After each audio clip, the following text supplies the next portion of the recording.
Hey team, great to be back with you on the Monday Morning Dad podcast. I am back down here in the dungeon, a little naked behind me on the shelves, but we'll add some stuff to it eventually.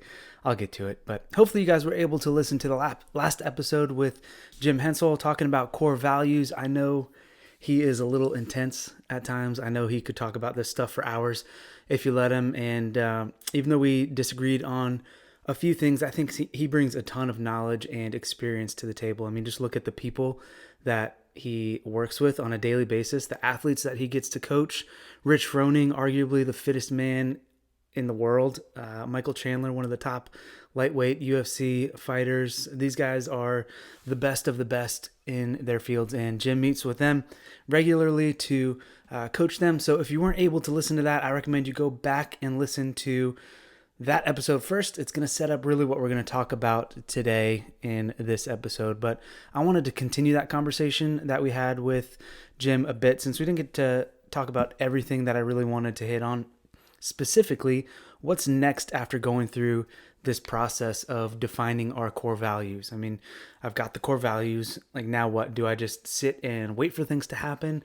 Do I set goals based on this? Do I just remind myself of them daily? Like, what do we do with these core values to ensure that we're living out our existing purpose as a follower of Christ, as a husband, as a dad, a grandfather, whatever it may be? And so, even though we don't have Jim on here today to talk about it, thankfully, he just wrote a blog post not too long ago where he answered this exact question about what we do next. And what he talks about in this blog post, and what he talks about on his website and in different podcasts quite a bit, is that you must connect those beliefs to a great routine. So that includes the rules, the habits, a system that you create. So in his words, that you can daily re-aim and continually move forward and grow. And so the big idea there is connecting those values to a routine. And so this sort of leads me into sharing what my system looks like and how that's connected to my core values specifically. And so what I've done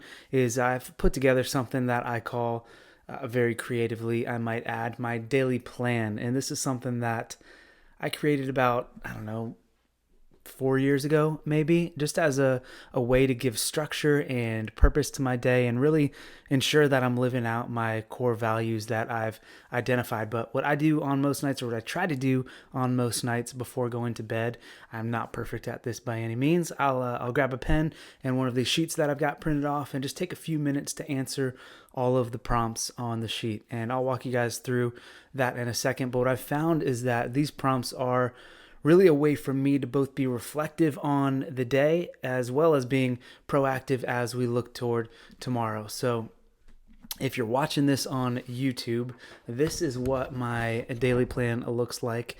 If you're just listening to this, what you see here is I've got 3 sections that are simply my core values. I got faithful, fruitful, and fit down here. And I'm actually looking for a way to get this printed as like a custom notebook, so I don't have to mess around with these sheets every day. So if you guys know a company that does that and does that well, would you let me know? Because that would be a huge lifesaver. But anyway, back to the sheet. Here it is.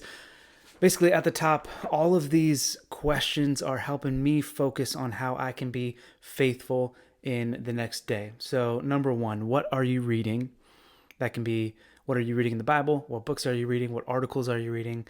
What are you praying about? That can be anything from family to small group church stuff, to neighbors, whatever that may be. Who will you connect with? I've got a list of folks that I really want to stay connected to that I'll reach out to. How can you serve Shannon, Grace, and Riley? So I've got a line for each individual, how I can serve them the next day. And then finally, what commitments do you have? That's either work, family, personal stuff. I just write those 5 things down. So it's these 5 questions that I really use to connect my beliefs to a great routine. And then under that, I have another 5 questions that help me focus as I seek to be fruitful in my life. And what you'll notice with these questions is that they're a little bit more reflective, and I'll explain that in a little bit. But I'll read the questions for you first and then get into explaining that a little bit. So the fruitful questions: what went well today? What did not go well today? What's the hardest thing you will have to do tomorrow? what's the most important thing you'll have to do tomorrow? And this fifth question, I'm kind of reworking a little bit. It says, what can you delegate tomorrow? What I'm trying to change that to is something more like, how can you win back some time tomorrow? Something like that, where delegation may be a part of that, but it could be something else, like what can you get rid of, or what can you delay a little bit down the road? So kind of reworking that one right now. But before I go on, I want to explain a little bit about what it means to be fruitful. And I was developing this daily plan, it was very tempting to make this daily plan thing an exercise that allows me to feel like I have control over everything that happens in my day. I think a lot of you may experience that with some of the lists that you put together, trying to control your day a bit. Even as I fill this out each day, I have to prayerfully submit to the Lord. Proverbs 16:9 says, the heart of man plans his way, but the Lord establishes his steps. And so the temptation here when I'm filling this out is to think that A plus B equals C, where I'm the one that gets to determine what fruitfulness looks like based on my faithfulness the next day. And sure, if you're defining fruitful as just being productive, I guess there's a sense in which I can determine some of that. But what I've found over the past 10 years or so is that it's my job to be faithful in all that I do while trusting in the Lord for fruitfulness. So yes, as John 15 says, the Lord appointed us so that we should go and bear fruit. Matthew 7, every healthy tree bears fruit, but ultimately fruitfulness is where we see the hand of God at work. There's a pastor, his name is Nick Batzig. He said, I wrote this quote down. He said, fruitfulness is ultimately God's work, accomplished as we commit ourselves to him in seeking to be faithful in all aspects of our lives. Diligence in faithfully carrying out those things to which God has called us will ultimately lead to fruitfulness. So fruitfulness is God's work as we commit to being faithful. And one more thing that I'll add to that I kind of fall into this trap occasionally, is that busyness is not the same thing as diligence. I can kind of get those mixed up sometimes. So busyness cannot be confused with faithfulness and fruitfulness. And while I do have a little to-do list section down here on this daily plan, there's a reason that I'm not just listing a bunch of things under these faithful and fruitful categories. But ultimately, the prayer is that by being faithful, that we would bear much fruit as disciples. And then finally, my third section down there is fit. Now, if I asked you, I guess, what does fit mean? I'd probably come up with 100 different answers or so.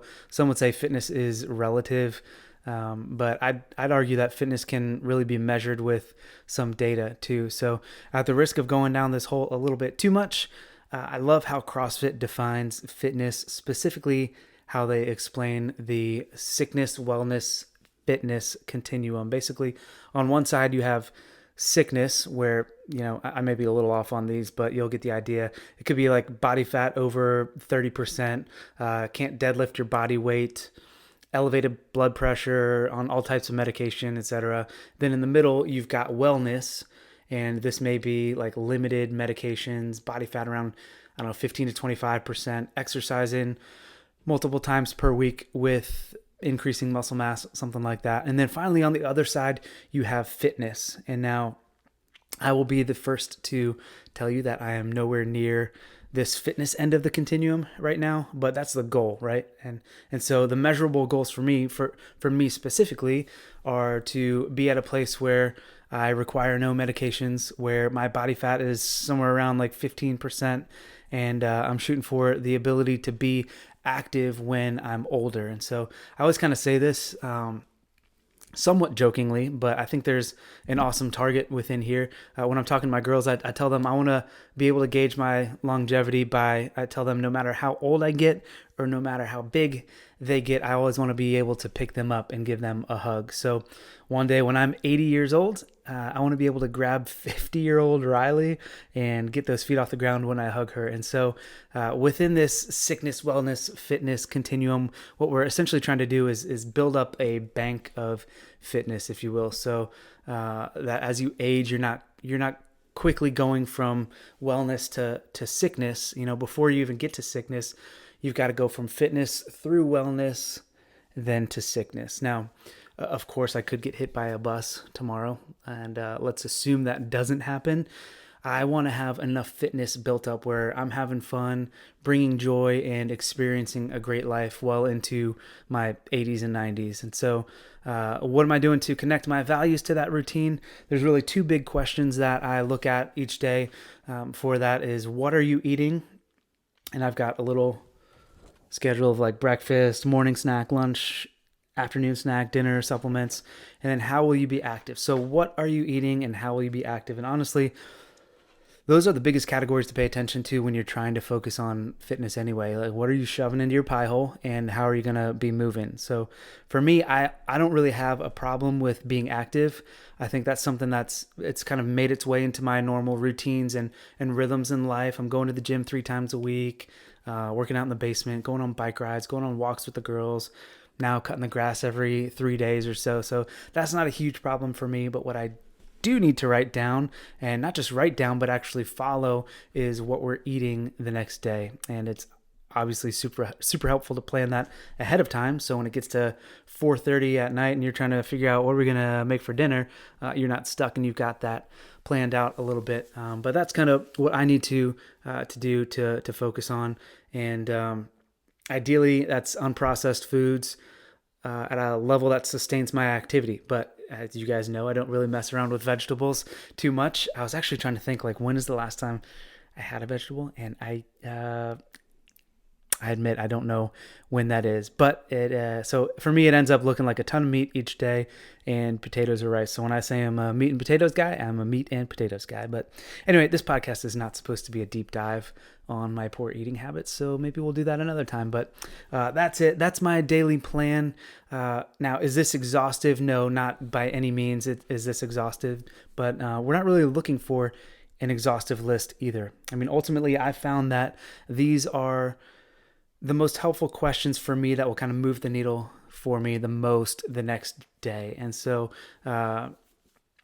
sure, I'm like I said, I admit I'm not doing this plan every single night. I often don't do it on the weekends just so I can focus on rest a little bit. But what we're aiming for in the end, and where we're going to see the most benefit, is with consistency. Consistency to the point where I don't even really have to look at this piece of paper anymore. I just have a list of people that God has placed on my heart that I want to connect with. I'm constantly looking for ways to be able to serve my family. And like I said, with activity, it's such a part of my daily rhythms now that I don't have to think about it much. And this goes back to something that Jim said, is that one of them is being to train your values until they become behavior. I mean, you want to train all of these values until you identify until it gets to the point where that's just who you are, or who you be, as Jim would say. I mean, when you think about the guys that he works with, Rich Froning, Michael Chandler, they prepare so much for their respective sports that when it comes to competition day, or when Michael Chandler gets in the octagon with somebody else, it's like second nature for them, and they can just fall back on their training. One of the greatest college football coaches, Mr. PJ Fleck, he's talked a lot about creating boring habits. He says trained behavior creates boring habits, and boring habits create elite instincts. And so I guess here's what we got. Identify your core values, connect those values to a great routine, and then create some boring habits. Really, I don't know if that's going to pump anyone up today, but you guys have heard that life is a marathon, not a sprint. Or as Kent Hughes puts it, a book that I just read, Disciplines of a Godly Man, the race is not for sprinters, it's for faithful plodders. That's what I want to aim to be, is a faithful plodder. And really, we just need to be faithful in all we do. Trust God that he will bring the fruit and train your body to really do this for a long time, Lord willing. So thank you guys for being patient with me. I swear next time I will have something on the shelves behind me too, and bring that back. Thank you, Will, for the extra push to get something out here, and for your listening pleasure. Actually, Will, if you are listening to this right now, if you've made this is a test for you. Shoot me a text. I've got a little proposal for you for the next episode, and we'll just see how many different Wills send me a text after this. But anyway, I hope you guys have an awesome week, and let's go get those wins up.